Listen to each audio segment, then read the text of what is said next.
नमस्कार विद्यार्थ्यांनी शिक्षक बांधवांनो, पहा मंथन परीक्षा असेल, त्याचबरोबर आपला मिशन आरंभ स्कॉलरशिप परीक्षा असेल, या परीक्षेच्या दृष्टीने अत्यंत महत्त्वपूर्ण कार्यात्मक व्याकरण, त्याच्यामध्ये शब्दाच्या जाती. पहा आपल्याला माहिती आहे की शब्दाच्या एकूण 8 जाती आहेत, बरोबर. परंतु या शब्दाच्या एकूण 8 जातीपैकी आपल्याला फक्त 4च जाती महत्त्वाच्या या ठिकाणी अभ्यासायच्यात. कारण की जी मिशन आरंभ परीक्षा आहे इयत्ता 3री ते 4थीच्या विद्यार्थ्यांसाठी अत्यंत महत्त्वपूर्ण असणाऱ्या शब्दाच्या 4 जाती आपण ह्या एकाच व्हिडिओमध्ये संपूर्ण त्या ठिकाणी ज्या 4 जाती आहेत, नाम, सर्वनाम, विशेषण आणि क्रियापद, या 4ही शब्दांच्या जाती या ठिकाणी अत्यंत सखोल पद्धतीने अभ्यास करणार आहोत. म्हणजे हा व्हिडिओ थोडासा मोठा होईल, परंतु तुम्हाला त्यानंतर कुठलाही व्हिडिओ पाहायची गरज नाही. इयत्ता 3री, 4थी आणि 5वीच्या विद्यार्थ्यांसाठी अत्यंत महत्त्वपूर्ण असणारा हा व्हिडिओ आपण या ठिकाणी पाहणार आहोत. पहा, पहिली आपण नाम ही जात शब्दाची पाहणार आहोत. मग नाम कशाला म्हणायचं, तर पहिलं पहा, नाम कशाला म्हणायचं तर त्याची व्याख्या आहे कोणत्याही दृश्य, अदृश्य, सजीव, निर्जीव वस्तूच्या नावाला नाम असे म्हणतात.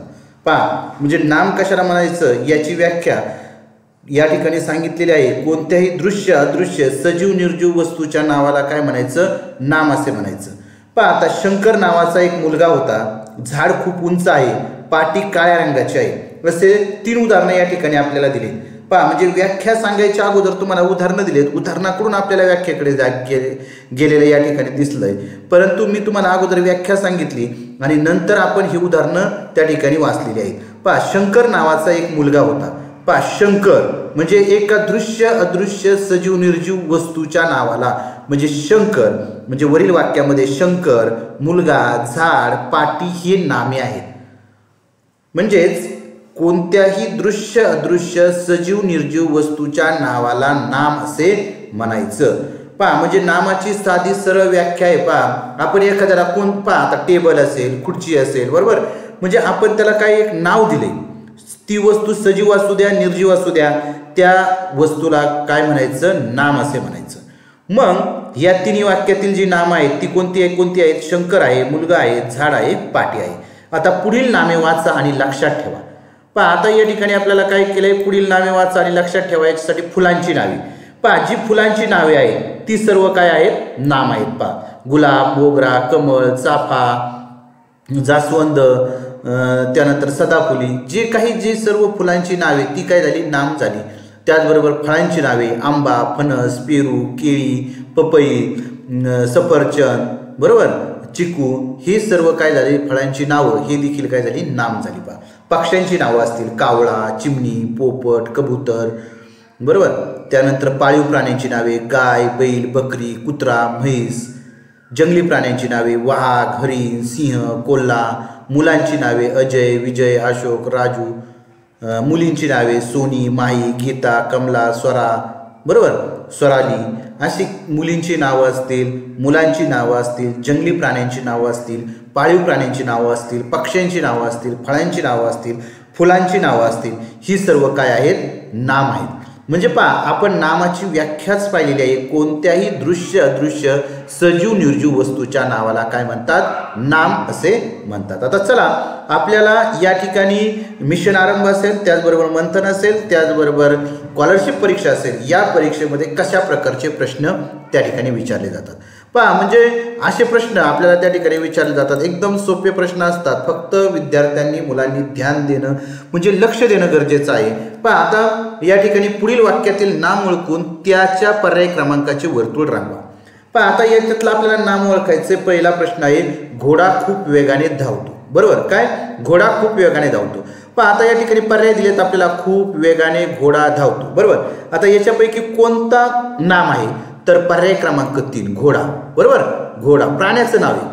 म्हणजेच या ठिकाणी पर्याय क्रमांक 3ला या पद्धतीने, अशा पद्धतीने गोल करायचं आहे. तुम्हाला निळ्या किंवा काळ्या बॉलपेनचा वापर करून ही जे प्रश्न असतात हे सोडवायचे असतात, म्हणजे गोल करायचे असतात. पहा, मग पहा, वरील पर्यायात घोडा हे प्राण्याचे नाव आहे, म्हणून पर्याय क्रमांक 3 हे त्याचं उत्तर आहे. पहा, पुढचं आहे पपई हिरव्या रंगाची आहे. पहा, पपई हिरव्या रंगाची आहे.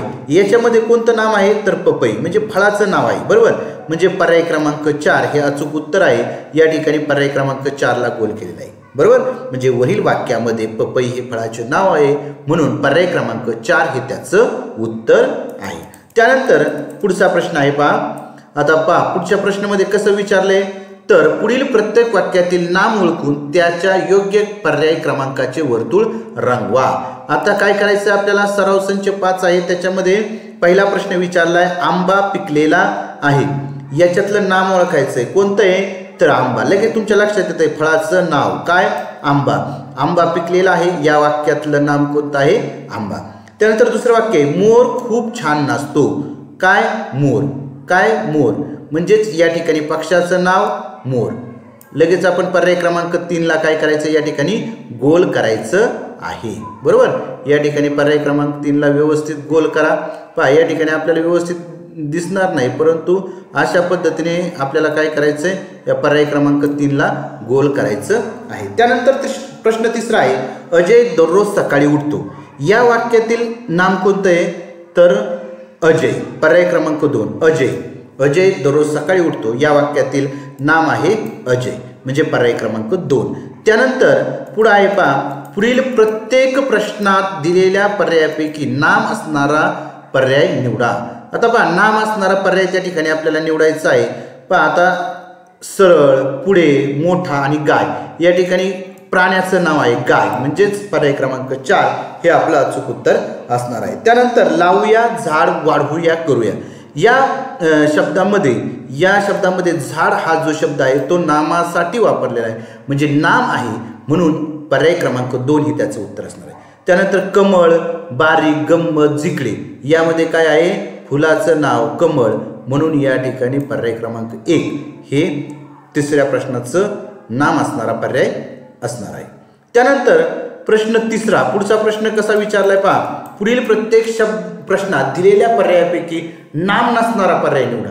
आता पहा अगोदर आपल्याला नाम असणारा विचारला होता, आता नाम नसणारा पर्याय निवडायचा आहे. पहा अजय, विजय, आकाश हे नाव आहे, हसा हे नाम नसणारा पर्याय आहे, म्हणजेच पर्याय क्रमांक 3 हे त्याचं उत्तर. त्यानंतर पुढे आहे कमला, छान, गीता, मंदा. पहा हे सर्व कमला असेल, गीता असेल, मंदा असेल हे मुलींचे नाव आहे, छान हे नाम नसणारा पर्याय त्या ठिकाणी आहे. त्यानंतर आंबा, फणस, पेरू आणि बसा. पहा आंबा, फणस, पेरू ही काय आहेत, सर्व फळांची नाव आहेत. बसा हे नाम नसणारं या ठिकाणी शब्द आहे. पहा त्यानंतर प्रश्न चौथा आहे पुढील प्रत्येक वाक्यात दिलेल्या पर्यायापैकी रिकाम्या जागी योग्य नाम निवडा. टिंबटिंब हा भित्रा प्राणी आहे. पहा आता या ठिकाणी नाम असणारा, आता हे सर्व नामच या ठिकाणी खाली दिलेले आहेत, परंतु आपल्याला या वाक्यानुसार हा भित्रा प्राणी आहे. कोणता भित्रा प्राणी आहे, तर ससा. कोणता आहे, ससा, म्हणून या ठिकाणी अचूक नाम आपण निवडलं ससा. त्यानंतर टिंबटिंब हा पक्षी काळ्या रंगाचा असतो. पहा कावळा, पोपट, चिमणी, कबूतर, काळ्या रंगाचा पक्षी कोणता आहे, कावळा, म्हणून या ठिकाणी पर्याय क्रमांक 1 हे अचूक आहे. अचूक नाम निवडायचे. पहा टिंबटिंब हा थुई थुई नाचतो. पोपट, कुत्रा, मोर, वाघ कोण नाचतो, थुई थुई, तर मोर नाचतो, म्हणून मोर हे या ठिकाणी योग्य नाम असणारा पर्याय आहे, म्हणजे पर्याय क्रमांक 3. अशा पद्धतीचं नाम कशाला म्हणायचं आणि नामावरती आधारित कशा पद्धतीचे प्रश्न आपल्याला परीक्षेला विचारले जाऊ शकतात हे आपण पाहिलेलं आहे. आता आपल्याला शब्दाची दुसरी जात अभ्यासायची, ती म्हणजे सर्वनाम. पहा म्हणजे लक्ष दिलं तुम्ही तर व्यवस्थित तुम्हाला समजणार आहे. अजिबात काळजी करायची नाही, एकदम आपण व्यवस्थित स्टेप बाय स्टेप. आणि जर तुम्हाला काही अडचणी असतील तर अडचणी तुम्ही तुमच्या चॅट बॉक्समध्ये त्या ठिकाणी तुम्ही तुमची जी अडचण असेल, तुम्हाला जर काही समजलं नसेल तर ते तुम्ही त्या ठिकाणी मेन्शन करू शकता. बरोबर. त्यानंतर आपल्याला पाहायचं आहे सर्वनाम. आता सर्वनाम कशाला म्हणायचं, या अगोदर सर्वनाम पाहण्या अगोदर आपण 2 उदाहरणं पाहूया. पहा राम हुशार मुलगा आहे, तो दररोज शाळेत जातो. आता वरील हे जे दोन्ही वाक्य आपण जर नीट वाचले, राम हुशार मुलगा आहे, तो दररोज शाळेत जातो.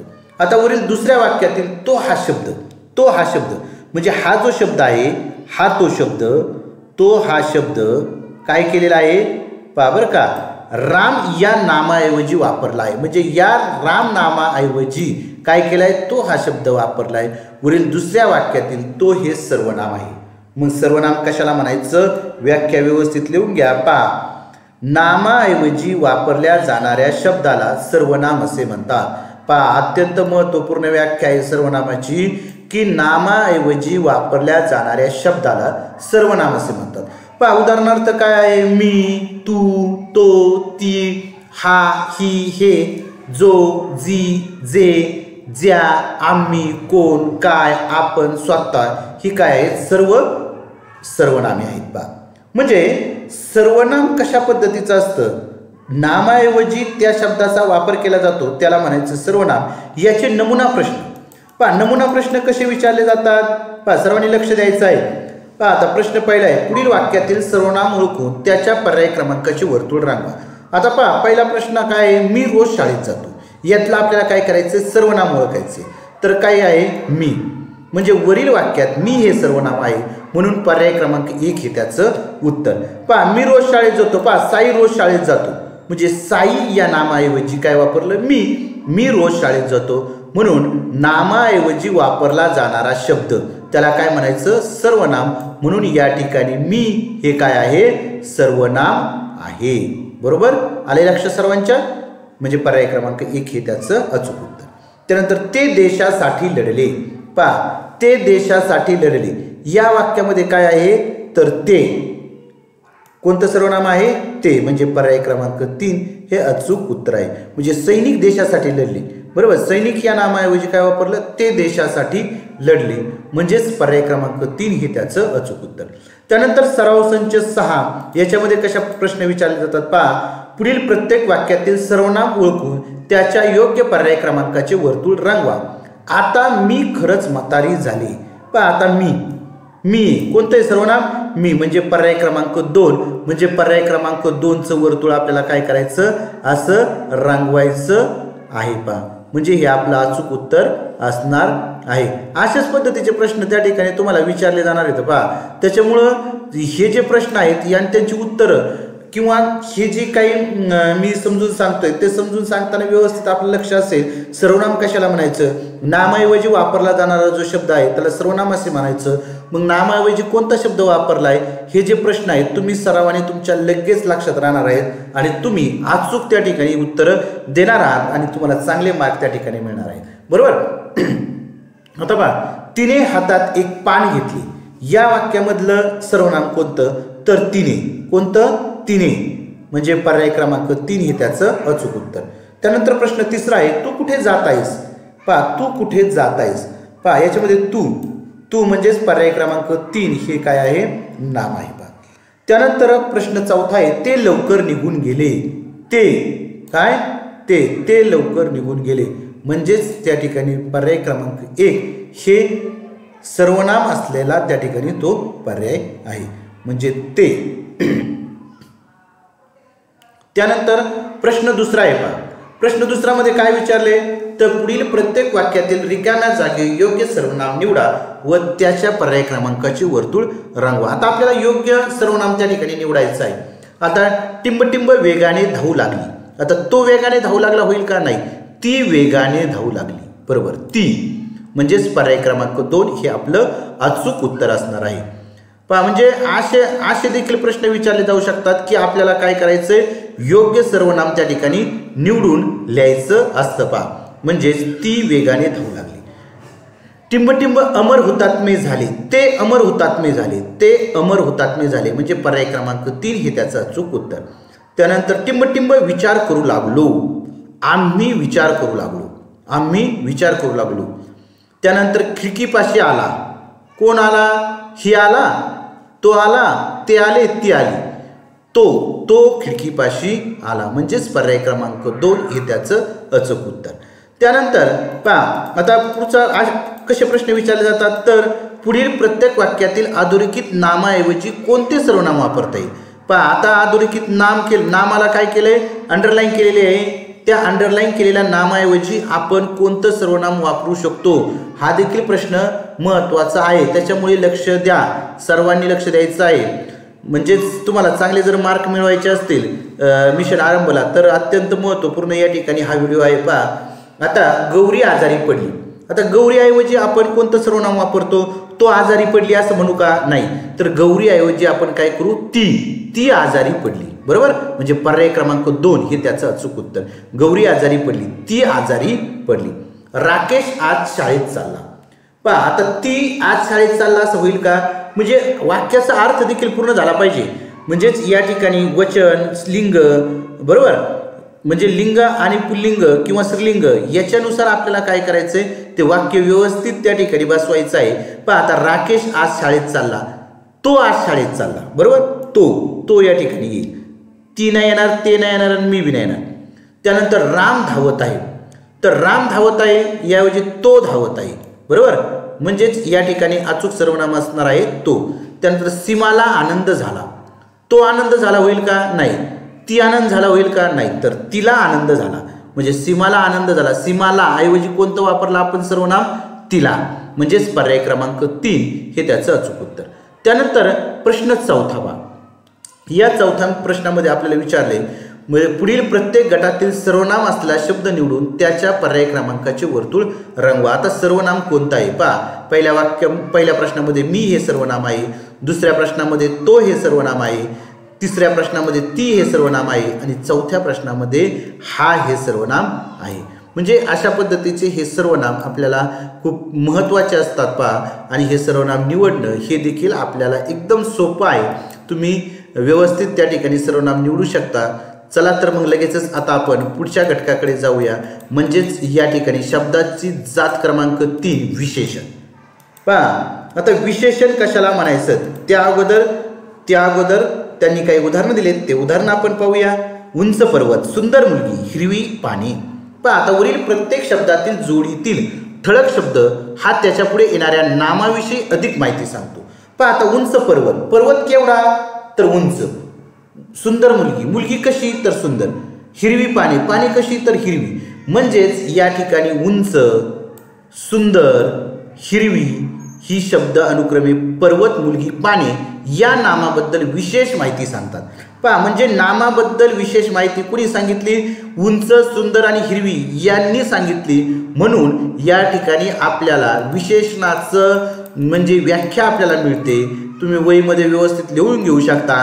नामाबद्दल विशेष माहिती सांगणाऱ्या शब्दाला विशेषण असे म्हणतात. पहा नामाबद्दल विशेष माहिती सांगणाऱ्या शब्दाला काय म्हणतात, विशेषण असे म्हणतात. आता नमुना प्रश्न या विशेषणावरती तुम्हाला कसे विचारले जाऊ शकतात, तर पहा पहिला प्रश्न आहे. पहा पुढील वाक्यातील विशेषण ओळखून त्याच्या पर्याय क्रमांकाचे वर्तुळ रंगवा. आता आंबा गोड आहे, बरोबर, आंबा गोड आहे. या वाक्यातील आंबा काय आहे, नाम आहे. मग या नामाबद्दल विशेष माहिती कुणी सांगितली, म्हणजे वरील वाक्यात गोड हा शब्द आंबा या नामाबद्दल विशेष माहिती सांगत आहे. म्हणजे आंबा कसा आहे तर गोड आहे, म्हणून गोड हे काय झालं, विशेषण झालं. बा आता सराव संच 7 मध्ये तुम्हाला भरपूर सारे प्रश्न त्या ठिकाणी विचारण्यात आलेले आहेत. आपण पहिलाच प्रश्न पाहूया. पहा पुढील प्रत्येक वाक्यातील विशेषण ओळखून त्याच्या योग्य पर्याय क्रमांकाचे वर्तुळ रंगवा. कारले कडू आहे. कारलं कसं आहे रे, कारलं काय आहे, हे नाम आहे कारले, बरोबर. कारलं कसं आहे म्हणजे त्या कारल्याविषयी विशेष माहिती कोणी सांगितली, कडू या शब्दाने सांगितलं. म्हणजे कारले कसं आहे, कडू आहे, म्हणजेच कडू हे झालं त्या कारल्याचं विशेषण. म्हणजे कारले या नामाचं विशेषण काय झालं, कडू. त्यानंतर पहा दुसरा प्रश्न आहे, आंब्याचे झाड उंच आहे. पहा आंब्याचं झाड, बरोबर, आंब्याचं झाड कसं आहे तर उंच आहे. म्हणजे उंच हे झालं त्या आंब्याच्या झाडाचं विशेषण. हिरवी पाने हलत आहेत. आता पान हे नाम झालं, परंतु ती पानं कशी तर पानं तर हिरवी, कशी तर हिरवी, म्हणजेच हिरवी झालं विशेषण. हिरवी पाने हलत आहेत. पहा म्हणजे विशेषण सुरुवातीला येऊ शकतं, मध्ये येऊ शकतं किंवा शेवटी देखील येऊ शकतं, परंतु आपण ते वाक्य वाचल्यानंतर आपल्याला लगेच लक्षात यायला पाहिजे हिरवी पाने हलत आहेत. म्हणजे पाणी कशी, आंब्याचं झाड कसं, कारलं कसं, बरोबर नाही. म्हणजे पाने कशी तर हिरवी, म्हणजेच या ठिकाणी हिरवी विशेषण झालं. राम हुशार मुलगा आहे. पहा आता राम हुशार मुलगा आहे. आता राम हे नाम झालं. या नामाबद्दल विशेष माहिती कोणत्या शब्दाने सांगितली तर हुशार. कसा मुलगा आहे राम, हुशार. हुशार या शब्दाने विशेष माहिती सांगितली, म्हणून त्याचं उत्तर आहे पहा राम हुशार मुलगा आहे, याचं विशेषण आहे हुशार. ओके. त्यानंतर पुढं पहा आणखी कसे प्रश्न विचारले जातात, तर रिकाम्या जागी येणाऱ्या योग्य विशेषणाच्या पर्याय क्रमांकाचे वर्तुळ रंगवा. टिंबटिंब बाळ सर्वांचे आवडते. पण आता या ठिकाणी आपल्याला या बाळाचं विशेषण आपल्याला त्या ठिकाणी काय करायचं आहे, निवडायचं आहे. तर आता बाळ कोणतं बाळ आपल्याला आवडतं? रडणारं बाळ आवडतं, घाणेरडं बाळ आवडतं, हसरं बाळ आवडतं का केक काटणारं बाळ आवडतं? तर पहा आपल्याला कोणतं बाळ आवडतं? हसरे. म्हणजेच या ठिकाणी हसरे बाळ सर्वांनाच आवडते, म्हणजे हसरे हे विशेषण या ठिकाणी येणं अपेक्षित आहे. पहा रडणारे देखील विशेषण आहे, घाणेरडे देखील विशेषण आहे, केक काटणारे देखील विशेषण आहे, परंतु आपल्याला या वाक्याशी सुसंगत असं विशेषण निवडायचे म्हणजे हसरे बाळ सर्वांनाच आवडते. त्यानंतर टिंबटिंब गवत वासराला आवडते. पहा पांढरं गवत आवडतं का वासराला? नाही. लाल काळं नाही तर हिरवे गवत वासराला आवडते, म्हणजेच या ठिकाणी हिरवे हे विशेषण येणं गरजेचं आहे. त्यानंतर पुढचा प्रश्न आहे, आकाशात टिंबटिंब ढग असतात. आकाशात लाल लाल, हिरवे हिरवे, काळे काळे, पिवळे पिवळे. तर आकाशामध्ये कोणते ढग असतात? काळे काळे ढग असतात. त्यानंतर प्रश्न चौथा आहे, चिंच टिंबटिंब असते. पहा चिंच कशी असते? गोड असते, तुरट असते की आंबट असते का कडू असते? योग्य विशेषण काय येईल चिंचसाठी? तर चिंच कशी असते? आंबट असते, म्हणून पर्याय क्रमांक 3 हे त्याचं अचूक उत्तर. त्यानंतर पहा पुढे आहे प्रश्न तिसरा, पुढील प्रत्येक प्रश्नातील ठळक अक्षरातील नामासाठी योग्य असणाऱ्या विशेषणाच्या पर्याय क्रमांकाचे वर्तुळ रांगवा. आता जिराफ आहे, या जिराफाचं विशेषण काय आहे? तर आपल्याला लगेच लक्षात येईल, जिराफ कसं असतं? उंच असतं, म्हणून उंच जिराफ. ससा कसा असतो? भित्रा ससा. पहा विशेषण भित्रा ससा. इमारत कशी असते? भव्य इमारत. त्यानंतर मीठ कसं असतं? खारट मीठ. आंबट असतं, गोड असतं, कडू असतं? नाही, तर खारट मीठ. म्हणजेच या ठिकाणी आपल्याला नामासाठी योग्य विशेषण या पद्धतीने निवडणं गरजेचं आहे. त्यानंतर प्रश्न चौथा, पुढील प्रत्येक प्रश्नातील विशेषण नसणाऱ्या पर्याय क्रमांकाचे वर्तुळ रंगवा. आता विशेषण नाही. पहा काळा विशेषण, गोरा, पिवळा हे विशेषण आहे, तो हे विशेषण नाही, तर तो काय आहे? सर्वनाम आहे. म्हणजेच या ठिकाणी पर्याय क्रमांक 2 हा विशेषण नसणारा पर्याय त्या ठिकाणी आहे. त्यानंतर उंच, लहान, ससा, मोठा यापैकी या ठिकाणी विशेषण नसणारा शब्द आपल्याला ओळखायचा आहे. पहा आता उंच, लहान, मोठा हे विशेषण आहे. ससा हे काय आहे? नाम आहे, म्हणून पर्याय क्रमांक 3 हे विशेषण नसणारा शब्द आहे. त्यानंतर सुंदर, कुरूप, गोरा, मुलगी यामध्ये देखील सुंदर, कुरूप आणि गोरा हे विशेषण आहेत. मुलगी हे नाम आहे, म्हणून या ठिकाणी पर्याय क्रमांक 4 हे त्याचं अचूक उत्तर असणार आहे. पण आता विशेषण नसणारा पर्याय आपल्याला शोधायचा आहे बरं का. हुशार, मठ्ठ, मोती आणि गोड. पहा हुशार मुलगा, मठ्ठ मुलगा, गोड बासुंदी. बरोबर. मोती काय म्हणतो आपण? तर नाही, पण मोती काय नाम आहे, म्हणजेच या ठिकाणी मोती हा पर्याय क्रमांक विशेषण नसणारा आहे, म्हणजेच पर्याय क्रमांक 3 हे त्याचं अचूक उत्तर आहे. त्यानंतर बारीक, लठ्ठ, गाय आणि आंबट. पहा बारीक, लठ्ठ, आंबट हे काय आहेत? विशेषण आहेत, तर गाय हे नाम आहे, म्हणून पर्याय क्रमांक 3 हे 5व्या प्रश्नाचं अचूक उत्तर होणार आहे. पहा म्हणजे अशा पद्धतीने आपण जे नामाच्या 3 जाती आहेत त्या अभ्यासल्या. आता आपल्याला शेवटी ती नामाची म्हणतोय शब्दाच्या या 3 जाती या ठिकाणी आपण अभ्यासल्या. कोणत्या? पहा शब्दाच्या जाती पहिली अभ्यासली नाम, दुसरी अभ्यासली सर्वनाम, तिसरी अभ्यासली विशेषण. आता आपल्याला चौथी जात त्या ठिकाणी अभ्यासायची, ती म्हणजे क्रियापद. आता क्रियापद त्या अगोदर तुम्हाला काही या ठिकाणी वाक्य दिलेले आहेत, ते वाक्य आपण या ठिकाणी पाहणार आहोत. मी आंबा खातो खाली अंडरलाईन केली. पहा मी पाणी पितो, या ठिकाणी पितो खाली अंडरलाईन. मी शाळेत जातो खाली अंडरलाईन. म्हणजे वरील अधोरेखित शब्दांमधून कोणती ना कोणती तरी क्रिया स्पष्ट केली आहे. पहा खातो, पितो, जातो. म्हणजे खातो या ठिकाणी खाण्याची क्रिया आहे, पितो या ठिकाणी पिण्याची क्रिया आहे, जातो या ठिकाणी जाण्याची क्रिया आहे. बरोबर. म्हणजे या ठिकाणी क्रिया झालेली आहे, क्रिया घडलेली आहे. म्हणजे खातो, पितो, जातो हे क्रिया दाखवणारे शब्द आहेत आणि ते वाक्याचा अर्थही पूर्ण करतात. म्हणजे वरील वाक्यात खातो, पितो, जातो ही क्रियापदे आहेत. म्हणजे पहा आता क्रियापदाची व्याख्या व्यवस्थित लिहून घ्या. वाक्याचा अर्थ पूर्ण करणाऱ्या क्रियावाचक शब्दाला क्रियापद असे म्हणतात. पहा वाक्याचा अर्थ पूर्ण करणाऱ्या क्रियावाचक शब्दाला क्रियापद असे म्हणतात. ही क्रियापदाची महत्त्वपूर्ण व्याख्या. म्हणजे उद्गारार्थी वाक्यात क्रियापद शेवटी न येता मध्ये देखील येते. पहा जे काही उद्गारार्थी वाक्य आहेत, म्हणजे आपण पाहिलंय की वरती जर हे 3 उदाहरणं जर आपण बघितले, मी आंबा खातो, मी पाणी पितो, मी शाळेत जातो, या ठिकाणी क्रियापद शेवटी आले. पण ज्या ठिकाणी उद्गारार्थी वाक्य असतं त्या ठिकाणी ते काय येतं? शेवटी न येता मध्ये देखील येतं. पहा, वा किती सुंदर आहे हा नजारा. म्हणजे आहे हे जे क्रियापद आहे ते काय झाले, मध्ये देखील आलेलं आहे. म्हणजेच या क्रियापदावरती आधारित कशा पद्धतीचे प्रश्न तुम्हाला विचारले जाऊ शकतात परीक्षेमध्ये ते देखील आपल्याला पाहायचं आहे. म्हणजे पहा, संपूर्ण आपण तयारी या ठिकाणी घेणार आहोत की प्रश्न देखील कशा पद्धतीचे विचारले जाणार आहेत, त्याचबरोबर ते प्रश्न सोडवायचे कसे, आणि त्याला आपल्याला संपूर्ण म्हणजे जे काही मिशन आरंभची परीक्षा असेल किंवा स्कॉलरशिप परीक्षा असेल याच्यासाठी अत्यंत महत्त्वपूर्ण असणारे हे जे व्हिडिओ आहेत ते नक्कीच तुम्ही शेवटपर्यंत पहा. नक्कीच तुमच्या ज्ञानामध्ये यातून भर पडणार आहे. म्हणजेच तुम्हाला त्या ठिकाणी चांगले मार्क मिळण्यासाठी हे व्हिडिओ अत्यंत महत्त्वपूर्ण आहेत. पहा, आता पुढील वाक्यातील क्रियापद ओळखून त्याच्या पर्याय क्रमांकाचे वर्तुळ रंगवा. समीरा आजारी पडली. आता समीरा आजारी पडली, पहा या ठिकाणी पडण्याची क्रिया झाली, बरोबर. पडली म्हणजे पडण्याची क्रिया.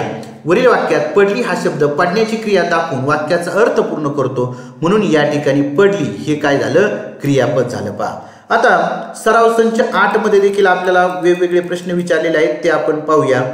पुढील प्रत्येक वाक्यातील क्रियापद ओळखून त्याच्या पर्याय क्रमांकाचे वर्तुळ रंगवा. आता याच्यामध्ये पहिला प्रश्न आहे, खारुताई त्याला हाक मारते.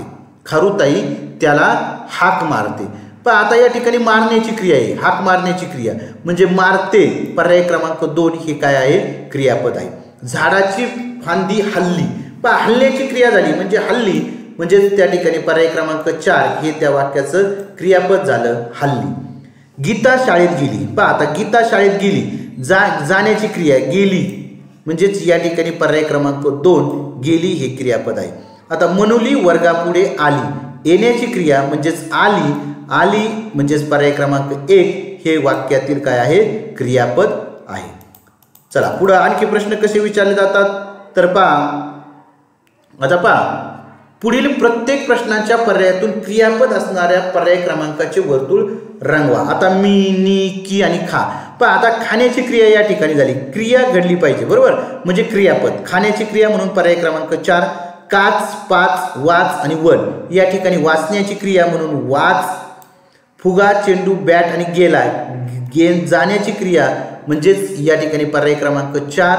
खार, मुलगा, वाकला आणि वजन वाकण्याची क्रिया म्हणून वाकला, म्हणजेच या ठिकाणी पहा खा, वाच, गेला, वाकला ही काय आहेत, क्रियापद आहेत. अशा पद्धतीचे देखील प्रश्न आपल्याला विचारले जातात. पहा, त्यानंतर प्रश्न 3 आहे, पुढील प्रत्येक प्रश्नातील रिकाम्या जागी कंसातील दिलेल्या क्रियापदाचे योग्य रूप असणाऱ्या पर्याय क्रमांकाचे वर्तुळ रंगवा. आता पहा, काल रात्री खूप पाऊस पडणे म्हणजे काल रात्री खूप पाऊस पडले, पडली, पडतील, पडला.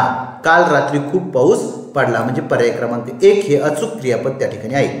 राधाने दुकानातून पेन घेणे. आता घेतल्या, घेतील, घेतला, घेतात. पहा, राधाने दुकानातून पेन घेतला म्हणजेच पर्याय क्रमांक 3 हे अचूक क्रियापद त्या ठिकाणी असणं गरजेचं आहे. लोक घरी परतू लागणे. लागली, लागले, लागल्या, लागणे. पहा, लोक घरी परतू लागले म्हणजेच पर्याय क्रमांक 2 हे अचूक क्रियापद त्या ठिकाणी आपल्याला निवडणं गरजेचं आहे. ते देशासाठी लढणे. लढले, लढली, लढल्या, लढू म्हणजे पहा, ते देशासाठी लढले म्हणजे पर्याय क्रमांक 1 हे त्याचं अचूक उत्तर. ते देशासाठी लढले. त्यानंतर पुढे आहे पहा, पुढचे प्रश्न कशा पद्धतीने विचारले जातात तर पुढील प्रत्येक प्रश्नातील रिकाम्या जागी क्रियापदाचे योग्य रूप असणारा पर्याय क्रमांकाचे वर्तुळ रंगवा. पहा, आता रोज सकाळी लवकर काय, झोपावे, उठावे, बसावे, रडावे. तर रोज सकाळी लवकर उठावे म्हणजे पर्याय क्रमांक 2 हे अचूक क्रियापद त्या ठिकाणी आहे.